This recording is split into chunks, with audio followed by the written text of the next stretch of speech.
राजधानी भोपाल में बुधवार की शाम को मुख्यमंत्री डॉक्टर मोहन यादव की अध्यक्षता में कैबिनेट की बैठक हुई, जिसमें 2 साल से ज्यादा समय से लटकी 209 नर्सों की नियुक्ति को हरी झंडी दे दी गई है। इसकी जानकारी डिप्टी सीएम राजेंद्र शुक्ल ने प्रेस ब्रीफिंग में दी।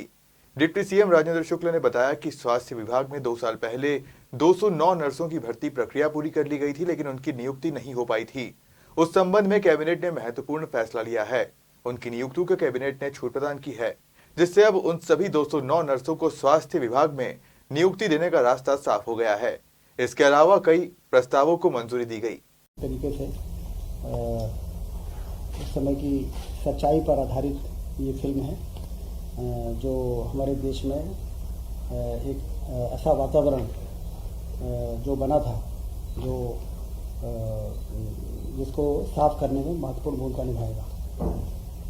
निवेश को आकर्षित करने के लिए मुख्यमंत्री जी इंग्लैंड और जर्मनी की यात्रा करने जा रहे हैं। इसके पहले आप सबको मालूम है कि रीजनल इंडस्ट्री कॉन्क्लेव हुई,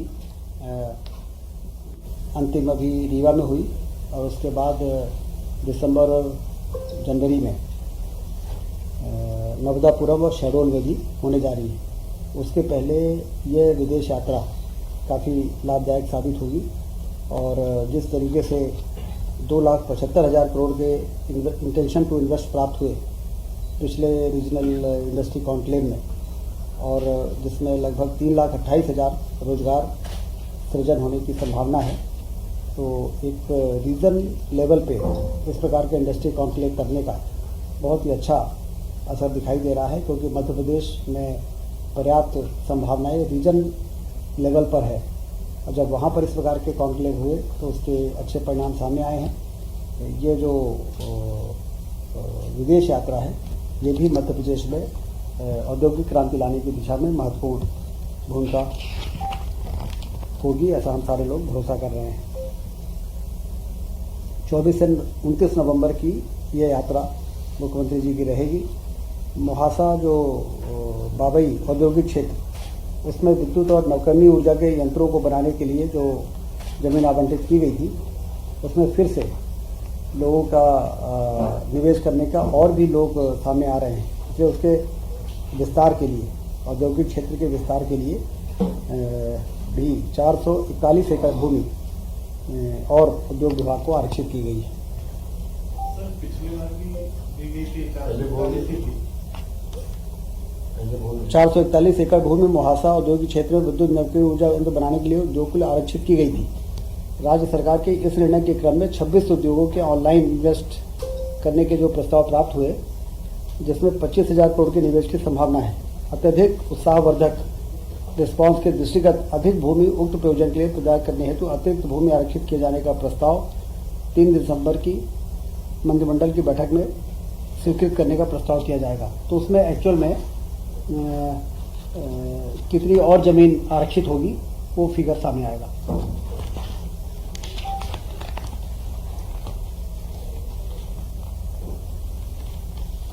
तानसेन समारोह में बृहद पैमाने पर कार्यक्रमों का आयोजन 15 से 19 दिसंबर को ग्वालियर में आयोजित किया जाएगा। गांधीनगर में गुजरात सरकार के साथ जो चर्चा हुई, उसमें सीएम डैशबोर्ड, गिफ्ट सिटी तथा रिवर साइड डेवलपमेंट का अवलोकन किया गया है। गुजरात की बेस्ट प्रैक्टिसेस को मध्य प्रदेश अपनाएगा। ऊर्जा दक्षता एवं नई तकनीकों को समझने में ऊर्जा विभाग आईआईटी तथा आईआईएम से एमओयू करेगा।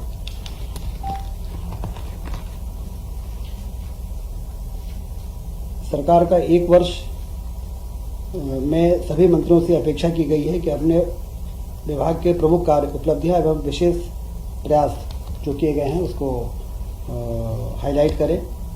अपने विभाग के अगले सालों की प्रमुख योजनाएं और 5 बड़े काम भी चयनित कर उनके क्रियान्वयन की दिशा में उसकी रिव्यू करके और उसको प्रस्तुत करने का भी आग्रह मंत्रियों से किया गया है।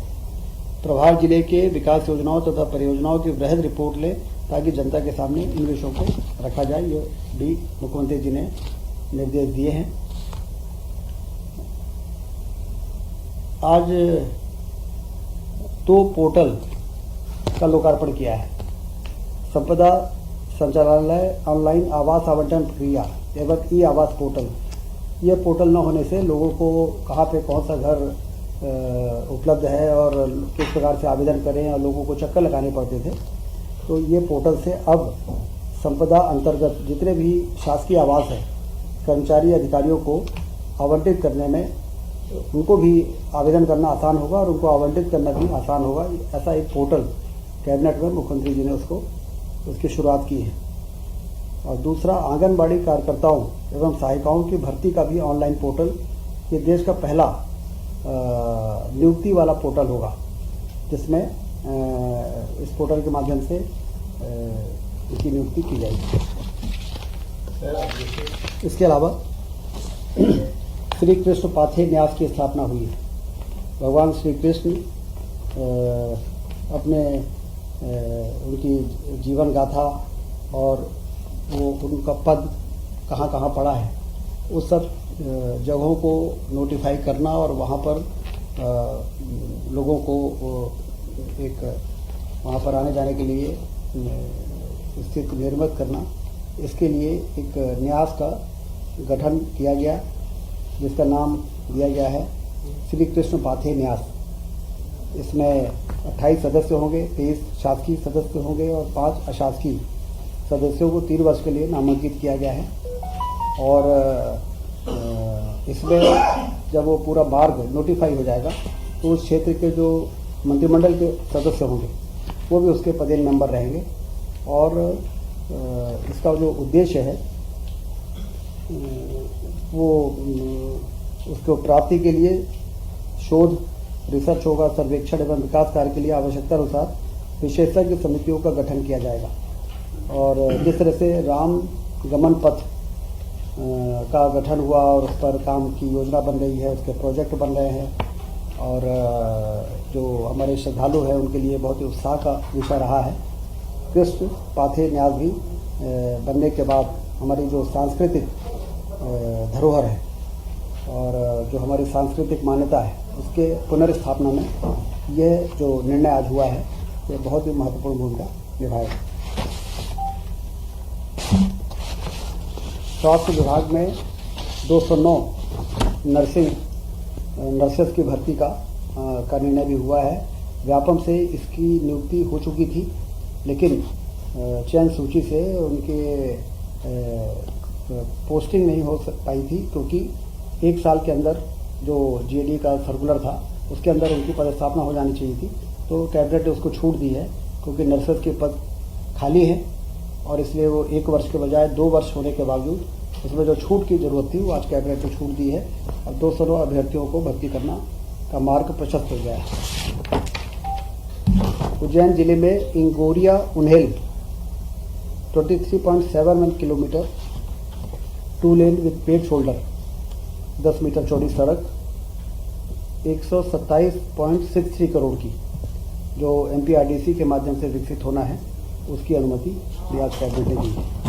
कुल मिला के ये सारे विषय पर आज चर्चा हुई है, तो बहुत ही सार्थक बैठक कैबिनेट की चीजें आपने बताई संपन्न हुई। जमीन में से तो जो पहले वहाँ पर एक बड़ी कोका कोला कंपनी को जमीन आवंटित हुई थी और बाद में जब वो कंपनी निवेश नहीं कर पाई तो उसी जमीन में 441 एकड़ दिया था ये रिन्यूएबल एनर्जी के इक्विपमेंट बनाने के लिए और एनर्जी डिपार्टमेंट के जो इक्विपमेंट को बनाया था। अभी हमारे पास ज़मीन पर्याप्त है। अच्छी बात यह है कि वहाँ पे और लोगों ने रुचि दिखाई है, तो उनके रुचि के हिसाब से अगले कैबिनेट में और कितनी ज़मीन एमपीआरडीसी को दें ताकि उन इच्छुक लोगों को ज़मीन आवंटित किया जा सके। कुल मिला के जैसा आपने कहा कि हमारे पास ज़मीन पर्याप्त है वहाँ पर और आवश्यकता अनुसार हम इंडस्ट्रियल एरिया का विस्तार करते चले जाएंगे। ये एड ऑन होगा या उसी जमीन पे जिस पे कोका कोला ने नहीं बनाया उस पे विकसित किया जाएगा सोलर पावर या रिन्यूएबल एनर्जी का? मुझे ऐसा लगता है कि जो जमीन मुहासा इंडस्ट्रियल एरिया की पहले दूसरे पर्पस के लिए दी गई थी, अब वो इस इक्विपमेंट मैन्युफैक्चरिंग रिन्यूएबल एनर्जी अतिरिक्त कोई भूमि उसमें दूरी अतिरिक्त, अब यदि उसके बाद भी कोई अतिरिक्त जमीन की आवश्यकता पड़ेगी तो सरकारी जमीन तो उद्योग विभाग को सरकार देती है और उद्योग विभाग उसको डेवलप करके इंडस्ट्रीज को देता है, या तो डेवलप लैंड देता है या अनडेवलप लैंड लेता है। तो जिस प्रकार की आवश्यकता होती है निर्णय होगा।